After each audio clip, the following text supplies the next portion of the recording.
with the Excelsior build finally off the bench and done, decided I'm going to switch up and do something a little different.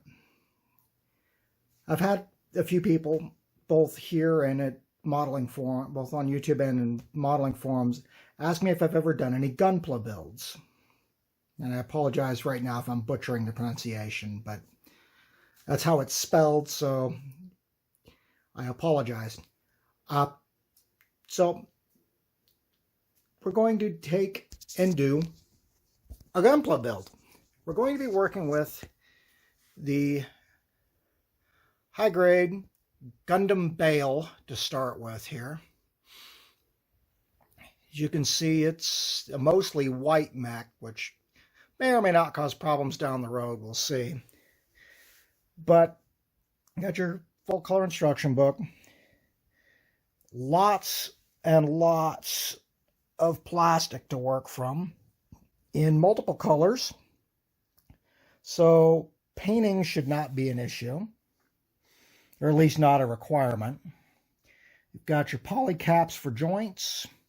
And the only thing I really don't like about most of these Gundam kits, the fact it's got stickers rather than water slide decals.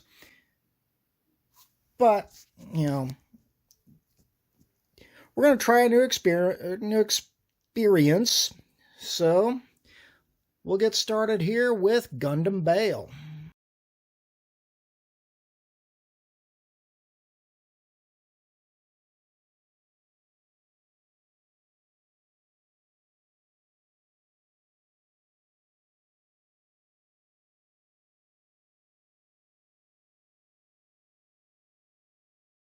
All right, after about 20 minutes of work, we've got the main body. These yellow areas are yellow plastic, of course, this being Bandai. The black spots here were intended to be stickers, but I opted to use micro Sharpie instead. As you can see, there's a lot of parts in here. And this thing will be very posable when it's built. We also have the head.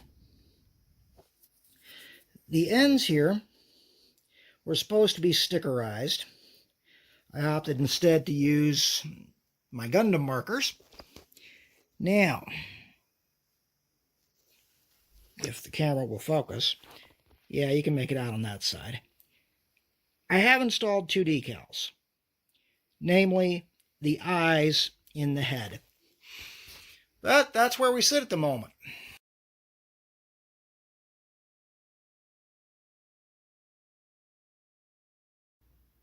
Alright, after about 20 minutes of some more work, we've got, excuse the fingers, the completed arm assemblies. You can see the pink detail underneath the cutout here. It's mirrored on the left arm as well. There's actually a sticker that sits on this background piece that gets pressed in by that front piece. And of course you've got the crest of the mech. Excuse me. And as you can see, this thing is tiny. The hands are in permanent holding sword mode, but that's all right because, you know, this thing is 1/144th scale, so it's tiny. But there are a lot of pieces that go into that. There's also some panel detail that I may go back in with the panel wash and bring out. But at this point, we've got the head and two arms. So we're not far off from having a completed mech here.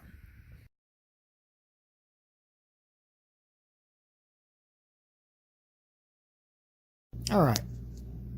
This thing has some really big feet.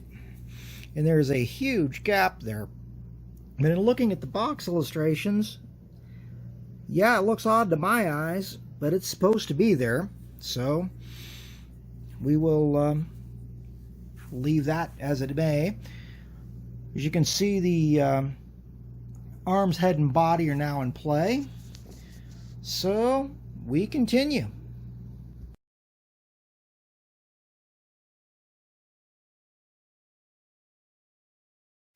All right, as you can see, we have legs now. The blue area back here was originally supposed to be a sticker, but like I did with the areas on the head, I went ahead and used the Gundam blue marker. These areas were done in a black micro Sharpie. And yeah, you can see the hoses and stuff that are showing on the back of the leg. Legs are completely posable. Monster feet should give it a nice stable platform.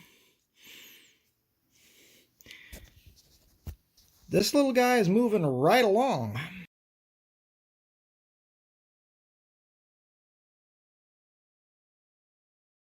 All right, at this point, hip assembly, waist assembly, whatever you want to call it, is done. As you can see, it's actually fairly stable, although he's leaning back quite a bit. That can be remedied relatively easy. At this point, it's about time to put the upper body on and start working on the pods and weapons.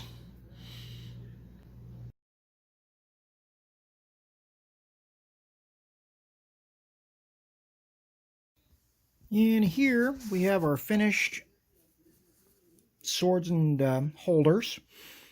The peg there will fit into a slot in the back of Bael's waist piece. So he didn't have to be holding the sabers all the time. Got one more sub-assembly to do, and this little guy's going to be done.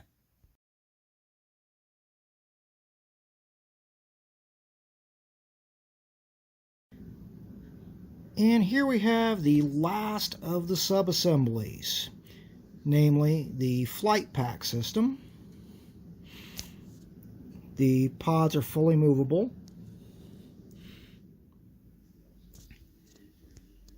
Pegs used to mount to the back of the mech.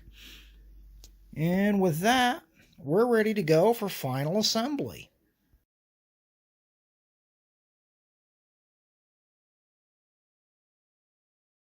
All right, after final assembly work, disassembly work, at least I took it apart into the major subsections to do some work with the Gundam panel liner. Again, this thing's full of experiments, and I figured I might as well experiment with that too to help bring out the lines as well as break up some of the white. That said, we're going to call the Gundam Bael build done and take a look. I admit, pose is a little stiff at the moment. I was more worried about showing what had been done rather than its posability. Swords can be stowed in hand or in the sheaths on his hips. The pack is fully posable. Granted, I think he's leaning back a little because I've got the wings spread back behind him. As you can see, the line work definitely brings out the detail in the mecha. I didn't use the liner on the gray parts because it's actually a dark gray rather than a black, and I figured it wouldn't show up. As you can see, it definitely helped bring out the line work in the various pieces. All in all, it was kind of a fun build, definitely a quick build. I think actual build time is somewhere around 3.5 hours, coupled with another 45 minutes to an hour in line work. I'm really happy with it. One of my first Gundam. I think I built one way back before my son was born. If not, he was only about 3. It's one of my first Gundam in a very, very long time. It probably won't be the last. In fact, I've got 2 more kits waiting for me to play with. But before I start rambling, I'll go ahead and stick some stills at the end of this, and thank you all for watching.